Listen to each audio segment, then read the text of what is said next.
Hi students, in this video you are going to learn about chapter 12 continuation structures. First we will see what is a structure. Structure is a user defined which has the combination of data items with different data types. This allows to group variables of mixed data types together into a single unit. So structure அப்படின்றது ஒரு user defined data type. So C++ பார்த்தீங்கன்னா structure அப்படின்றது ஒரு user defined data type. So எதுக்காக இந்த structure வந்து நம்ம use பண்ணுறோம் அப்படின்னா யூஸ்வலாக பார்த்திங்கன்னா ஒரு வேரியபிளில் நம்மளால் ஒரு வேல்யூஸ் மட்டும்தான் ஸ்டோர் பண்ண முடியும். இப்போது நான் வேறு வேல்யூ வந்து ஒரே வேரியபிளில் ஸ்டோர் பண்ணுறேன் அப்படின்னா ப்ரீவியஸாக நான் ஸ்டோர் பண்ண வேல்யூஸ் வந்து எரேஸ் ஆகிடும். ஸோ இதை வந்துட்டு ப்ரிவென்ட் பண்ணுறதுக்காக தான் நம்ம என்ன யூஸ் பண்ணுறோம், அரேஸ் வந்து நம்ம யூஸ் பண்ணுறோம். ஸோ அரேஸில் வந்து பார்த்திங்கன்னா ஒரு வேரியபிளில் என்னால் நிறைய வேல்யூஸ் வந்து ஸ்டோர் பண்ண முடியும். பட் எல்லா வேல்யூஸோட டைப் பார்த்திங்கன்னா சேமாக தான் இருக்கும். சேம் டைப் ஆஃப் டேட்டாவை தான் நம்ம என்ன பண்ணலாம், அரேயில் வந்து ஸ்டோர் பண்ணலாம். இப்போது எனக்கு டிஃப்ரெண்ட் டைப்ஸ் ஆஃப் டேட்டாஸை வந்து நான் சேம் வேரியபிளில் வந்து நான் ஸ்டோர் பண்ணணும். ஸோ அப்போ தான் நான் என்ன பண்ணுறேன், இந்த ஸ்ட்ரக்சர்ஸ் வந்து யூஸ் பண்ணுறேன். ஸோ அதனால தான் இங்கே சொல்லியிருக்காங்க combination of data items with different data types. So இதில் வந்து பார்த்திங்கன்னா டிஃப்ரெண்ட் கைண்ட்ஸ் ஆஃப் டேட்டாவை வந்து நம்ம மென்ஷன் பண்ணலாம் இதில் ஸ்ட்ரக்சரில். பட் அரேயில் வந்து பார்த்திங்கன்னா சேம் டைப் ஆஃப் டேட்டாவை மட்டும் தான் நம்மளால் மென்ஷன் பண்ண முடியும். This allows to group variables of mixed data types together into a single unit. So ஸ்ட்ரக்சரில் நம்ம என்ன பண்ணலாம், mixed types of data, so அதாவது வேறு கைண்ட் ஆஃப் டேட்டா எல்லாத்தையும் ஒரு சிங்கிள் யூனிட்டாக நம்ம என்ன பண்ணலாம், குரூப் பண்ணலாம். Purpose of a structures. So எதுக்காக இந்த structures, in any situation when more than one variable is required to represent objects of uniform data type, array can be used. So நான் இப்போ சொன்னது தான், இப்போ ஒரே மாதிரியான டேட்டாஸ் வந்து எனக்கு ஸ்டோர் பண்ணணும் அப்படின்னா அந்த டைம் நான் என்ன பண்ணுவேன், அரே வந்து யூஸ் பண்ணுவேன். If the elements are of different types, suppose அந்த எலமெண்ட்ஸ் எல்லாம் டிஃப்ரெண்ட் டைப்ஸாக இருந்தது அப்படின்னா அரே வந்து சப்போர்ட் பண்ணாது. ஸோ அப்போ தான் நான் என்ன பண்ணுறேன், ஸ்ட்ரக்சர் வந்து யூஸ் பண்ணுறேன். If more then one variable is used, they can be stored in memory but not in adjacent location. இப்போ அரேயில் வந்து பார்த்திங்கன்னா மெமரி எப்படி அலாட் ஆகும் அப்படின்னா நெக்ஸ்ட் அதாவது பக்கத்துலேயே வந்து மெமரிஸ் வந்து அலாட் ஆகும். சப்போஸ் இப்போது டிஃப்ரெண்ட் கைண்ட்ஸ் ஆஃப் டேட்டாவாக இருந்துச்சு அப்படின்னா அட்ஜசன்ட், அதாவது ஒரு டேட்டாவுக்கு பக்கத்தில், அதாவது ஒரு கைண்ட் ஆஃப் டேட்டாவுக்கு பக்கத்தில் வேறு ஒரு கைண்ட் ஆஃப் டேட்டா வந்து அலர்ட் ஆகாது. ஸோ அதனால் நம்ம என்ன பண்ணுறோம், அரே வந்து யூஸ் பண்ண மாட்டோம். எதுக்காக, டிஃப்ரெண்ட் எலமெண்ட்ஸை வந்து ரெப்ரசன்ட் பண்ணுறதுக்கு.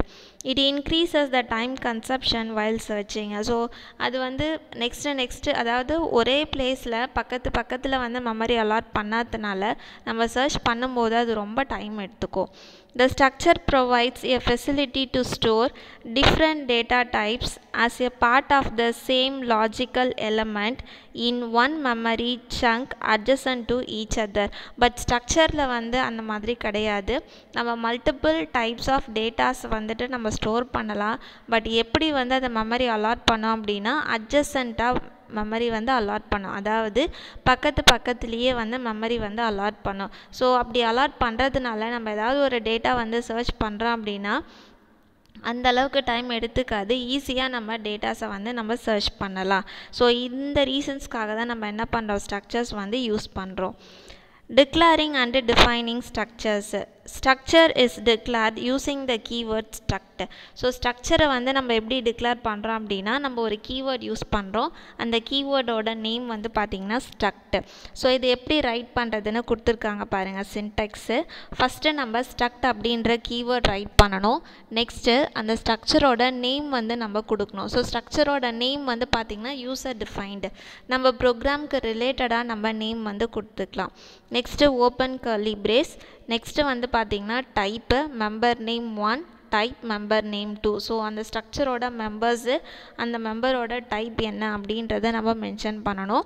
நெக்ஸ்ட்டு கர்லி பிரேஸ் க்ளோஸ் ஆகிடுச்சு. அந்த கர்லி பிரேஸ் பக்கத்துலேயே பார்த்திங்கன்னா ரெஃபரன்ஸ் நேம். ஸோ இந்த ஸ்ட்ரக்சரை ரெஃபர் பண்ணுறதுக்காக நம்ம ஒரு நேம் கொடுக்குறோம், அதுதான் என்னது, ரெஃபரன்ஸ் நேம். ஸோ இதுதான் வந்து பார்த்திங்கன்னா general syntax of a structures. An optional field reference name can be used to declare objects of the structure type directly. So இந்த reference name அப்படின்றது என்ன அப்படின்னா ஆப்ஜெக்ட். இந்த ஸ்ட்ரக்சருக்கான ஒரு ஆப்ஜெக்டை தான் நம்ம என்ன பண்ணுறோம், இந்த பிளேஸில் நம்ம மென்ஷன் பண்ணுறோம். ஃபார் எக்ஸாம்பிள், ஸோ இங்கே ஒரு எக்ஸாம்பிள் கொடுத்துருக்காங்க, ஸ்ட்ரக்ட் ஸ்டூடெண்ட். ஸோ ஸ்ட்ரக்ட் அப்படின்றது it's a keyword, then student அப்படின்றது அந்த ஸ்ட்ரக்சரோட நேமு. ஸோ இந்த ஸ்ட்ரக்சருக்குள்ளே நமக்கு என்ன மெம்பர்ஸ் இருக்குது அப்படின்னா long, roll number, int age, float, weight. இப்போ ரோல் நம்பரோட டைப் பார்த்திங்கன்னா லாங், ஏஜோட டைப் வந்து இன்ட், வெயிட்டோட டைப் வந்து பார்த்திங்கன்னா ஃப்ளோட். ஸோ இது எல்லாமே வந்து பார்த்திங்கன்னா டிஃப்ரெண்ட் கைண்ட்ஸ் ஆஃப் டேட்டாஸாக தான் இருக்குது, சேம் கைண்டாக இல்லை. Objects declared along with the structure definition are called global objects. இப்போது இந்த curly brace க்ளோஸ் ஆகிட்டு அது பக்கத்துலேயே நான் என்ன பண்ணுறேன், அந்த ஸ்ட்ரக்சருக்கான ஆப்ஜெக்ட்ஸ் வந்து நான் க்ரியேட் பண்ணுறேன். ஸோ இதை வந்து நம்ம என்னன்னு சொல்லலாம், குளோபல் ஆப்ஜெக்ட்ஸ் அப்படின்னு சொல்லலாம். ஸோ அந்த ஹோல் ப்ரோக்ராமில் anywhere I can use this reference name, அதாவது அந்த ஆப்ஜெக்ட் நேமை வந்து நான் யூஸ் பண்ணிக்கலாம். In the above declaration of the struct, 3 variables roll number, age and weight are used. So இந்த ஸ்ட்ரக்சரில் வந்து பார்த்திங்கன்னா 3 வேரியபிள்ஸ் யூஸ் பண்ணியிருக்காங்க, roll number, age and weight. These variables data element, இந்த வேரியபிள்ஸ் என்னன்னு சொல்கிறாங்க, டேட்டா எலமெண்ட் அப்படின்னு சொல்கிறாங்க. Within the structure are called members or fields. So இந்த டேட்டா எலமெண்ட் என்னன்னு சொல்கிறாங்க, members அப்படின்னு சொல்கிறாங்க, or else we can say as a fields. In order to use the student structure, a variable of type student is declared and the memory allocation. So இங்கே வந்து பார்த்திங்கன்னா ஒவ்வொரு ஸ்ட்ரக்சருக்கும் வந்து நம்ம ஒரு ஆப்ஜெக்ட் வந்து க்ரியேட் பண்ணுவோம். ஸோ ஆப்ஜெக்ட் க்ரியேட் பண்ணும்போது ஆட்டோமேட்டிக்காக இந்த வேரியபிள்ஸுக்கான, அதாவது இந்த மெம்பர்ஸுக்கான மெமரி வந்து அலாட் ஆகும். ஸோ இங்கே வந்து பார்த்திங்கன்னா எப்படி அலாட் ஆகிருக்கு அப்படின்னு கொடுத்துருக்காங்க. ஸோ இங்கே பாருங்களேன், roll number. So first roll நம்பருக்கு வந்து 4 பைட்ஸ் அலாட் பண்ணியிருக்கு, அது பக்கத்துலேயே ஏஜுக்கு வந்து 2 பைட்ஸ் அலாட் பண்ணியிருக்கு, அதே மாதிரி அது பக்கத்துலேயே வெயிட்டுக்கு வந்து பார்த்திங்கன்னா 4 பைட்ஸ் வந்து அலாட் பண்ணியிருக்கு. ஸோ இதுதான் என்னென்னு சொல்கிறாங்க, அட்ஜசன்ட் அலோகேஷன், அதாவது பக்கத்துலேயே வந்து மெமரி வந்து அலாட் பண்ணியிருக்கு. பட் அரேஸில் வந்து பார்த்திங்கன்னா இந்த மாதிரி நம்மளால் அலாட் பண்ண முடியாது. ஸோ இங்கே வந்து பாருங்கள், ஒரு ஆப்ஜெக்ட் வந்து க்ரியேட் பண்ணியிருக்காங்க, அதாவது இந்த ஸ்ட்ரக்சருக்கு ஒரு வேரியபிள்ஸ் வந்து க்ரியேட் பண்ணியிருக்காங்க, ஸ்ட்ரக்ட் ஸ்டூடெண்ட் பாலு.